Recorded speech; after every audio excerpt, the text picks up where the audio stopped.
All right, hello everybody. I'm Jeff Gluck from SBNation.com, and we're here on AmpUpThe88.com. We're going to do a live chat here. It's a great use of social media, and I'm really happy to help out today. I'm told AmpUpThe88.com is the place for all you Junior Nation fans to go and amp up before the race each week. And actually, I checked out the site before I came over today, and there's some really cool stuff on there. Every day, they have a autographed Dale Jr. item, daily sweeps. They give one away every single day, so that was kind of cool, I thought. Another thing I noticed was they have a video on there each week, and this week it's Billy Davis, who's the engine tuner for the team, and he just tells you about how he sets up the engine and stuff like that, which is pretty neat. And then something close, near and dear to my heart, TJ Major's Twitter feed. I'm all about the Twitter, and I follow his tweets, and you can follow his tweets there also. And in fact, TJ is going to be the guest in a couple weeks on this chat, so that'll be a pretty neat deal. That's going to be March 24th at 7 p.m. Eastern, so mark your calendars for that. But that's 2 weeks away. Today, we have a very special guest. It's David Bryant, car chief for the 88 team. And David, why don't you come and chat with us for a little bit? How's it going? Thanks for having me. Appreciate it. Basically, you guys have been submitting your questions, and I'm going to take a look at some of them here and ask him. So fire away with the questions, and I guess the first one we'll start out with is, obviously, your job can't be easy. I mean, we all know this is really tough. Caring Angel 88, which is a cool name, wants to know, what is the biggest challenge in your job?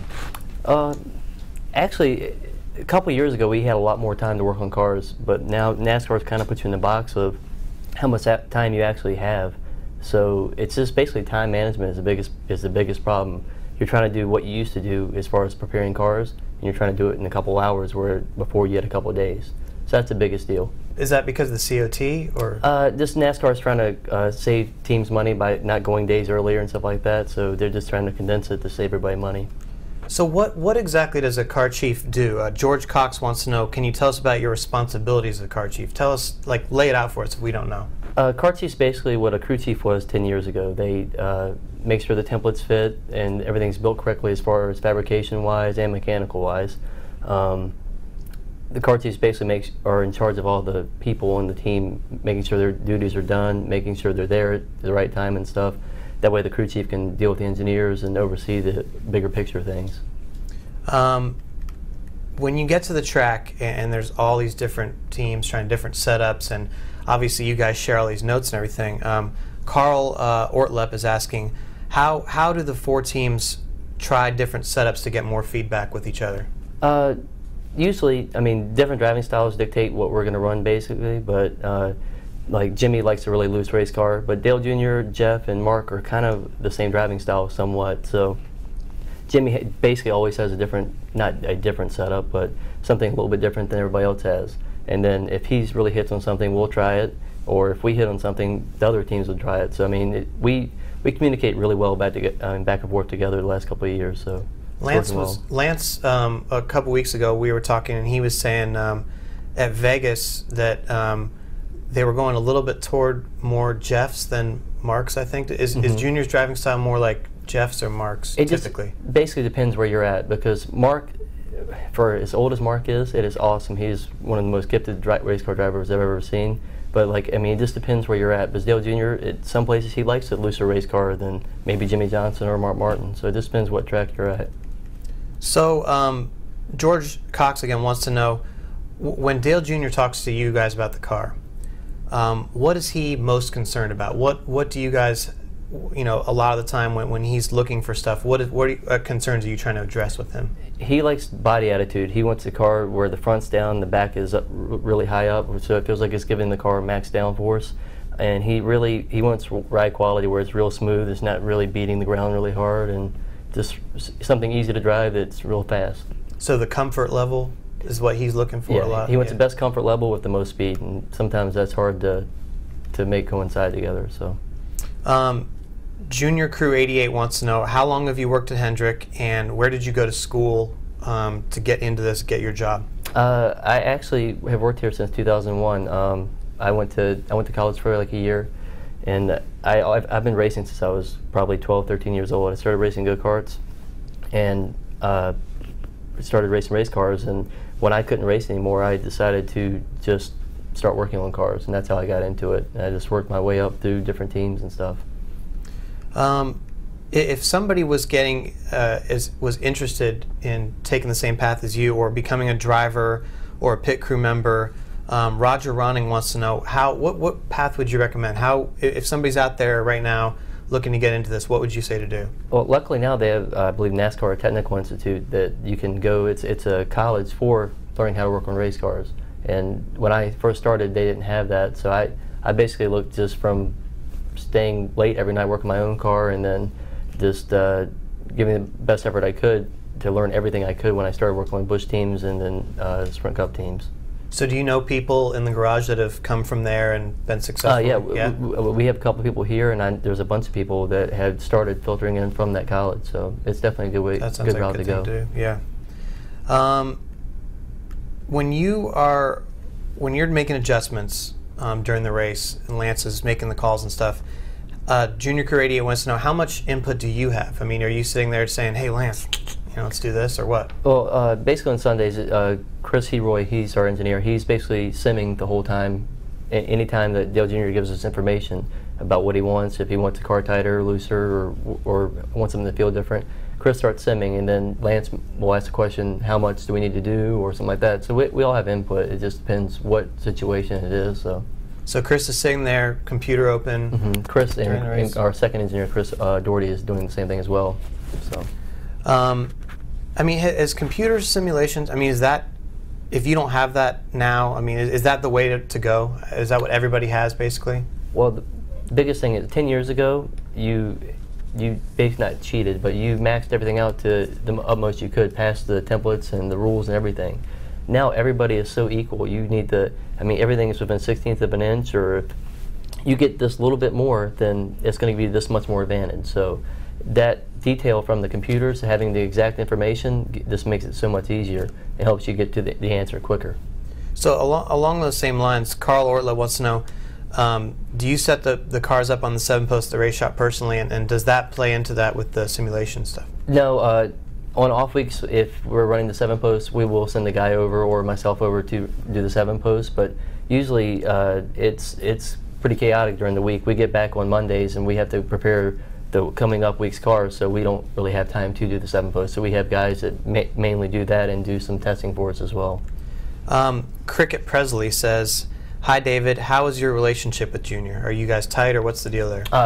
It's getting better. I mean, it's kind of awkward just because Junior's such a big star. It's hard for him to hang out and be around the garage area because he gets bombarded with people, and at the beginning it took us a while to get to know him because he couldn't stay out in the garage as long. But now it's gotten better. I mean, everybody's working very hard, working very close together, and everybody's becoming really good friends. So it's working out well. I imagine the bigger name a driver is, the harder it is to try to spend time with them because they have so many different obligations and stuff. Yeah, I mean, that's a big deal with Dale Jr. is he's got so many obligations, and then when he is there, it's just people are just trying to get autographs, and it's hard, but he does a really good job. Junior Crew 88 is wondering about the spoiler that we all know is coming up. There's a couple tests coming up. How far along do you think Hendrick is with that? Are you guys on top of that? We've been testing about twice of it at Rockingham earlier this year, and I think we're going to see in about 3 days. Tuesday we're going to go testing in Talladega, so it'll be interesting to see what it does at a super speedway. But do you think that's going to be a big game changer in the garage? Probably not. I mean, it's whoever puts the most effort in, and Hendrick usually puts a lot of effort in, so I feel confident we'll be good. Have you tested it all with the spoiler yet? ERV, Mary wants to know. Yeah, we've tested with it, and Dale Jr. Seems to like it, so I think we'll be fine. Gary Hill's wondering, how many new cars are built for Junior, and are you building more new chassis? Are we going to see some of those coming along? Yes, we're constantly building new chassis. We have mileage limits on our cars, so that way we can start weeding them out after they get a little bit of too many races on them. But we're constantly upgrading, building new. We have new ideas sometimes, so we just keep changing them. So a car has a certain amount of miles or a certain amount of races, and you're like, all right, that's it, we got to retire it, or what? Pretty much, yeah. I mean, that, and then 6 months, after 6 months, we've pretty much came up with a new system we want to do. So it becomes obsolete at that point. So cars from this time last year, how far, I mean, are those like 2 versions back, or are they just way gone? It just depends. I mean, we can convert them over to what we want to do, but it's just sometimes easier to just start from a clean slate. Carrying Angel 88's wondering, who are your mentors? Actually, I take that back. Carrying Angel didn't ask this. The guys downstairs in the 88 shop are asking who are your mentors. I figured this question was going to come up. I get made fun of a lot because I worked for Check and House for about 8 years, and I owe a lot of everything I've learned to him because he's taught me so much about racing, and I respect him as far as his racing ability. He's one of the best people I've ever met. So is it true that you're a mini Chad? I have been called mini Chad before, yes. But I like to thank all the shop guys that are watching this now for bringing that up. Thank you very much. You're going to be able to get away from the shop guys in a little bit. Jake Backer's wondering, the off weekend's coming up. Yep. Big plans for you. What are you doing? I'm going to go play with my 3 little girls in Hilton Head, South Carolina. 3 little girls? 3 little girls. Have a lot of estrogen in my house. So. How old are your girls? 9 months, 3 and 4. Wow. So you're busy at work and at home keeping track of them, huh? Yeah, it's crazy, but we manage somehow. So how do you find all that energy? I guess probably you drink that. Is that your favorite? Oh, this is my yeah. We drink a lot of this now. This stuff is the new gold standard here. So especially when you have 3 daughters. So be sure to get a lot of it. That's got to be tough. I can't imagine. Eyeless Carl. I'm sorry to hear that, Carl. If he's eyeless, but how much input do you have at the shop? He wants to know. Basically, at the shop, I make sure all the cars are mechanically put together correctly. The templates are a big deal now, as far as they have the one common grid that fits every car, every make of car, and the tolerances, you get a 1/16 of an inch. So if it doesn't fit, I mean, on Fridays, the amount of time you have before practice starts for tech, if you don't fit, you barely make practice for qualifying. So you have to make sure it is perfect, and we struggle at times when we get going and we wreck cars and stuff like that, but it's hard during the week just to be prepared. So. Rocky 88 Road is wondering, what is the biggest problem setting up and building the COT? When we hear teams talk about it all the time, how much this has changed things, and you were talking about the box earlier. What are some of the challenges that come along with that? Well, like if you enter for a second in a race, NASCAR takes your car back to the NASCAR Institute and actually scans your car to see if you're within the limits, and you won't get that car back for a week basically after. So if you have a good car that runs good and it gets taken, then it's hard. I mean, because you have to get another car to try and make it as good as that one. So I mean, that's some of the things with the COT, and then it's just different parts. I mean, that were used to be you could take for granted. You cannot take anything for granted on these cars anymore. Let's talk about engines for a minute. Dances with Cat is wondering, how often is a new engine used during the course of a season? A lot of us don't really know about the engines. Can you fill us in on that? I'm not really sure how many times we use a new engine, but I know that we use the engines for quite a while. So I know at least probably 3 or 4 races the same engine pieces come. I don't know the internal wise what it is, but our engine shop is in charge of that, and I really don't know. Nick is wondering, how many motors do you have at a race per week? Do you have just one in the backup and one in the primary, or? We have one in the backup, one in the primary, and then we usually have 2 on the truck for another Hendrick team and one for us as well. So 4 total? 4 total. And then the other trucks also have them as well. What's the most you've ever had to use in a weekend? 10 years ago, we used to have qualifying motors and practice motors. And then when NASCAR put it to the 1 engine rule, it kind of fixed that. But we would used to change motors probably 3 or 4 times a weekend. So it was pretty hectic then as well. We asked earlier about your relationship with Junior. M Racing 77 wants to know, how's your relationship with Lance and then the rest of the guys that you work with? I think it's going really well. I've known Lance for a long time. When I was on the 48 car, he was the crew chief for the Busch car with Little Ricky and then Brian Vickers, and I got to know him pretty well then. So we've always got along well, and it's continuing to grow even better. So we got a younger group of guys this year. Everybody's really, really dedicated and really looking forward. I mean, it's working really well, and it's only going to get better. Just a reminder, guys, we're about halfway through our chat. I'm Jeff Gluck from SBNation.com. This is David Bryant. He's the car chief on the 88. And we're on ampupthe88.com. This is the place to amp up for the race weekend. The slogan, you got to stick with that. Amp up for the race weekend. Yes. All right. So keep the questions coming because we got about 15 more minutes here. So interested to hear what you have to say. What is the hardest part of your job? This person calls you Mr. Bryant. Oh, by the way, so Mr. Bryant. Mr. Bryant. Well, thank you. But I look like I'm 12, so we'll take the Mr. anytime we can get it. The hardest part is basically a couple years ago there was not that many people in our race shop. Now we have 70 plus people in a race shop, and under the time constraints you're under, you have to deal with different people, different, not attitudes, but just the way people act. So you just have to, being a people person is the biggest key to, I think, being successful in the sport now. And that's probably the hardest thing, is just trying to make everybody go in one direction. I was watching that HBO show with Jimmy and Chad, and he was saying that they had the personalities match and all that stuff. I mean, do you guys have anything like that? Hendrick is really big on doing that test, and it works really well. So, and it's kind of cool if you ever see it. Someone that has a short fuse, you can kind of see how their graph goes, and it helps you to talk to people and know how to ask for somebody to do something or to just get along with people, and I think it works well. So obviously you know everybody else on the team, you know what theirs is, so you're like, all right, so if somebody has a short fuse, doesn't they get crap for that from the rest of the team? They're like, man, look at you, you have a short fuse. Yeah. I mean, it definitely helps, and I think that someone that likes to talk a lot, you can see, and someone that that doesn't like to talk a lot, you see how to deal with them, and it works out pretty well. What hobbies do you have? I mean, it sounds like you're pretty busy, but Edward Nash is wondering if you have any hobbies. Fishing is about the only one I actually have time, and I really don't have time for that. But basically, when I'm home, it's just playing with my little girls, so that's about it. We're wondering, Carrying Angel 88's wondering if Dale Jr. puts a lot of input into the car because he has a lot of experience. What kind of things is he telling you guys? Changes, all that stuff. Dale Jr. is pretty cool as far as all that, and starting with the paint schemes, all the paint schemes that's totally a lot of his idea. So I mean, anything you see there, that comes from him. So I think it's pretty impressive that he cares so much that he even is involved that much in the paint schemes.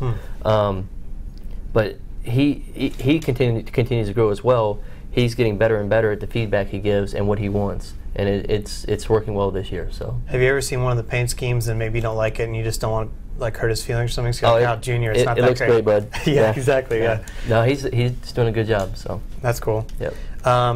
Rocky 88 wants to know. Dale Jr. has his beard that I don't know what is up with that. It looked like a mountain man. It's a Unabomber beard. Yeah. Well, she wants to know, or he, sorry, I don't know if you're he or she, shouldn't assume. Are you planning on growing a beard also? This is about as good as it gets. But if 12 days from now, this is what it's going to look like. So I would if I could. So. Betty Pappas, who's a big Junior fan, one of my friends from Twitter, I've seen her on there. She wants to know how many days you spend at the track for each race. Usually we fly out on Thursday nights, depending where we're at. If we're West Coast, we'll fly out Thursday noonish or whatever, and we're there till Sunday night. And then we fly back Monday, and then usually work half day Monday, and then Tuesday, Wednesday, and then we fly out Thursday. So. How do you deal with being away from your family? I'm just so used to it, like that when I do have time at home, we make it special, and I just know when it's family time, and they understand it as well, so yeah, it works out well. I asked you before what was the hardest part about your job. Dale Jr. Lover 2121 wants to know what's your favorite thing about being a car chief. There's a lot of good things about being in racing, and it's not just about being car chief, it's just about being in racing, period. To do something you love, and you see when it does run good and when everything works out well, it's just like it's your baby, so it works out well.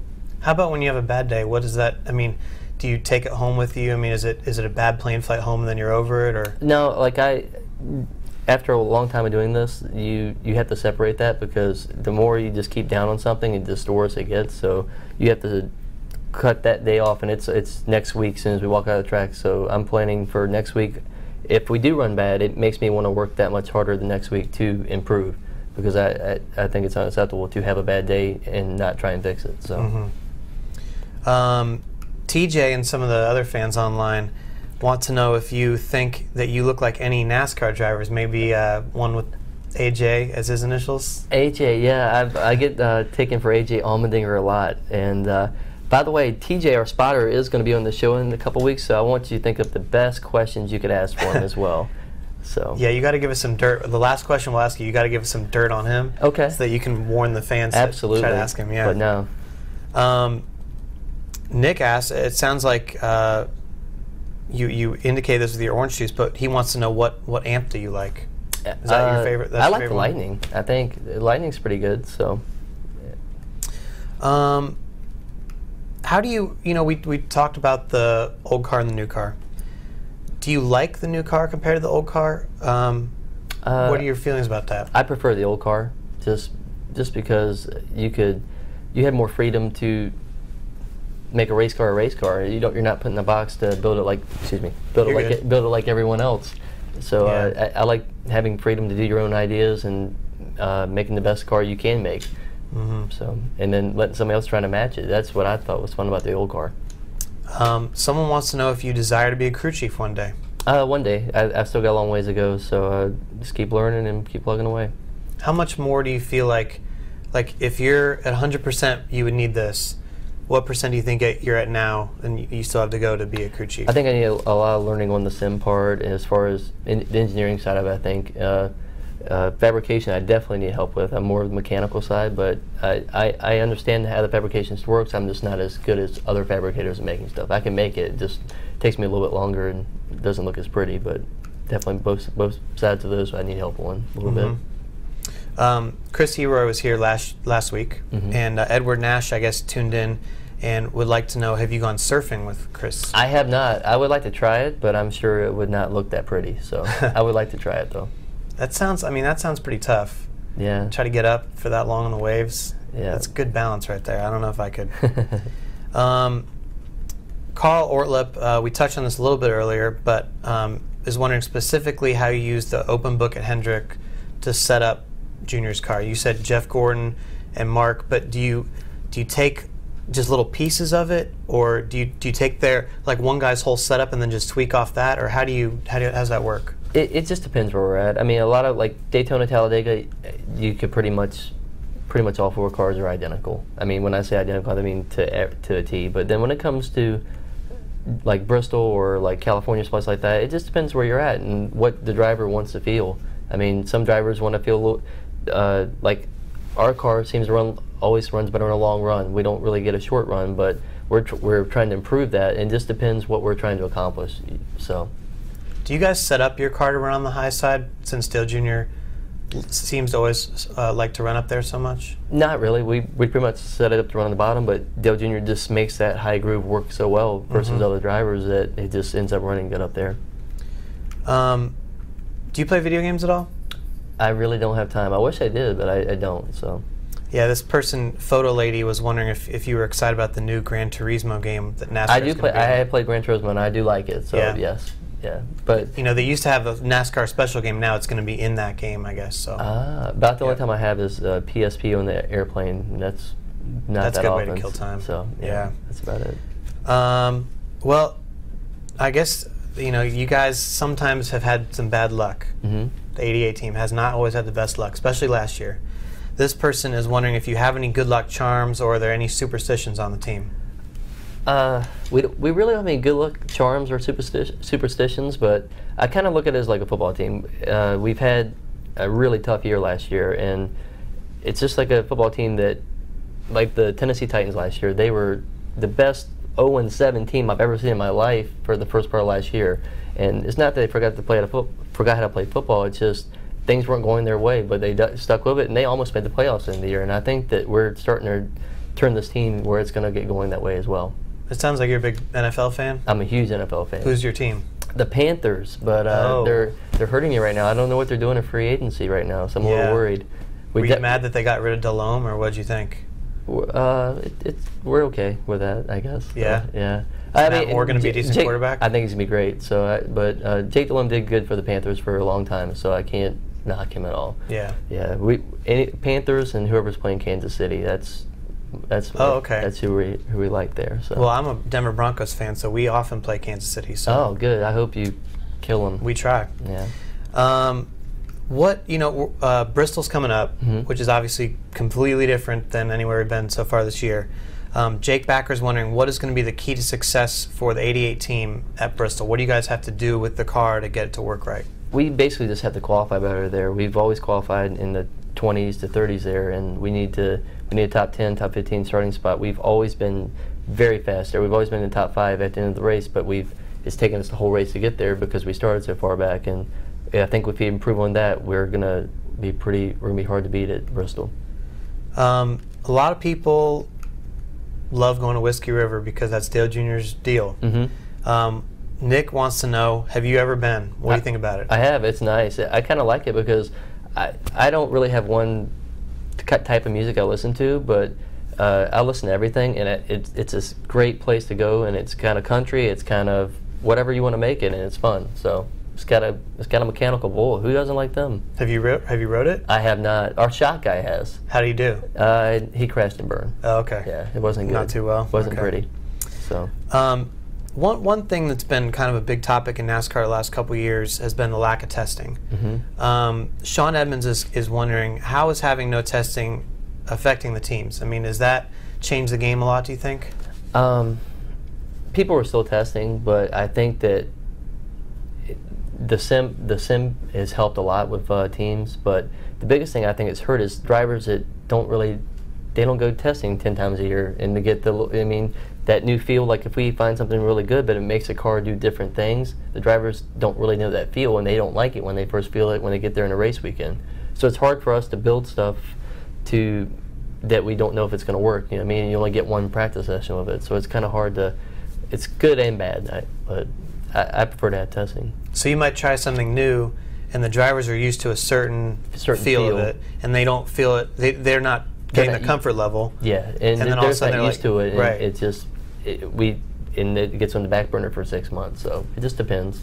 So in those situations, does anybody sit down with the drivers anytime and say, "Hey, we're trying this. No, just stick it out a little bit longer," or is it because it's so, like you said, the time crunch? There's not enough time, or is it like, look at that, we just don't like that, we just can't deal with it? Yeah, basically before every weekend we have 2 practice sessions now. We have the one in the morning, and just about every time before practice starts, we'll tell Dale Jr. or the other drivers that, look, we got something we want to try. Just let me know, yes, no, if it's whatever. And then after that we regroup for the second practice and put all of our, that's what we're going to go race with, or at least try, and then see how he feels it. So.